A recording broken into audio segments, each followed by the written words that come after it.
அப்போ பார்த்து அங்கே ஒரு 40-50 கேமராக்கள் இருக்குது, எல்லாம் லைவ் போட்டு சண்டை பார்த்தோன்னே பாருங்கள் நம்ம ஆளுங்க பிரஸ்காருங்க கட்சிகளாக ஒரு மேட்ரு கண்டென்ட் சிக்கிட்டானுடா அப்படின்னு போட்டு அதை லைவ் காட்டிட்டு பண்ணினே வர கடைசியில் ஒரு 2 பேர் செருப்பு எடுக்கிறான். செருப்பு எடுத்து என் மேலே வீசிட்டு அண்ணன் திருமாவளவன் வாய்க அப்போ தான் நான் ரியாக்ட் ஆகிறேன்.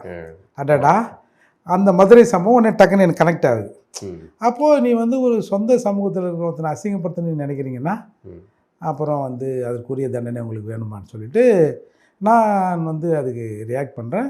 என் கூட இருக்கிற பையன் எங்கள் கட்சிக்கார பையன், அவனுக்கு தெரியல, அவன் என் மேலே எதுவும் அடிபட்டுறக்கூடாது அப்படின்னு அவன் என்ன பிடிச்சின்னு இருக்கிறான். அது ஒரு வகையில் கெட்டதாக இருந்தாலும் ஒரு வகையில் நல்லதாக இருந்தது. ஏன்னா ஐயனாருக்கு ஒன்றும் பசி அடங்கலை. அந்த பையன் இல்லைன்னா அது வேறு மாதிரியாக போயிருக்கும்.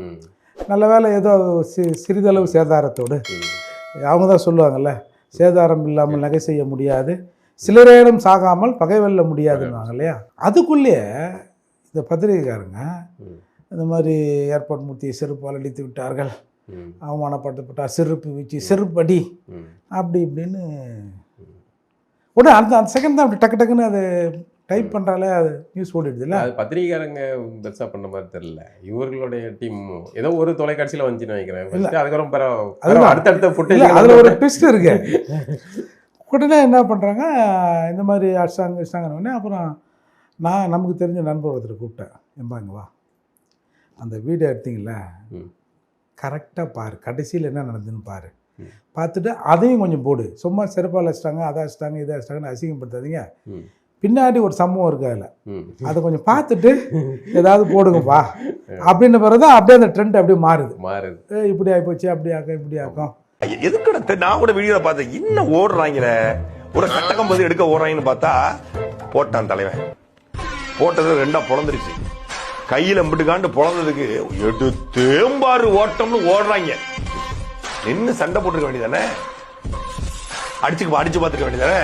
அவர் தான் ஒத்த பானு கூப்பிடாருல, அவர் சுதாரிக்கிறதுக்குள்ள செருப்பு தூக்கி வீசிட்டாங்க. செருப்பு தூக்கி வீசுறது ஒரு அயோக்கியத்தனமான செயல் இல்லையா. யாரு வேணாலும் எங்க தூரத்துனாலும் செருப்பு தூக்கி வீசலாம், மனத்தை கரைச்சி ஊத்தலாம், அழுகின தக்காளியை போடலாம். இது ஒரு கேடித்தனம், பெட்டைத்தனம். அந்த செயல் இழி செயல், ஈனத்தனமான செயல். அந்த செயலை நீங்க பண்ணிருக்கீங்க. இதுல ஜனநாயகமாக்கப்பட்ட, அரசியல் மயமாக்கப்பட்ட, கட்டமைக்கப்பட்ட, கன்ஸ்ட்ரக்ட் பண்ணப்பட்ட இயக்கம் விசிகாவாம் புடுங்குச்சு. பொது வழியில் ஆபாச அர்ச்சனை நிகழ்த்துவது, எதிர்கேள்வி கேட்டாலே ஆதிக்க சாதி மனநிலை. அது எப்படா பேசுறீங்க?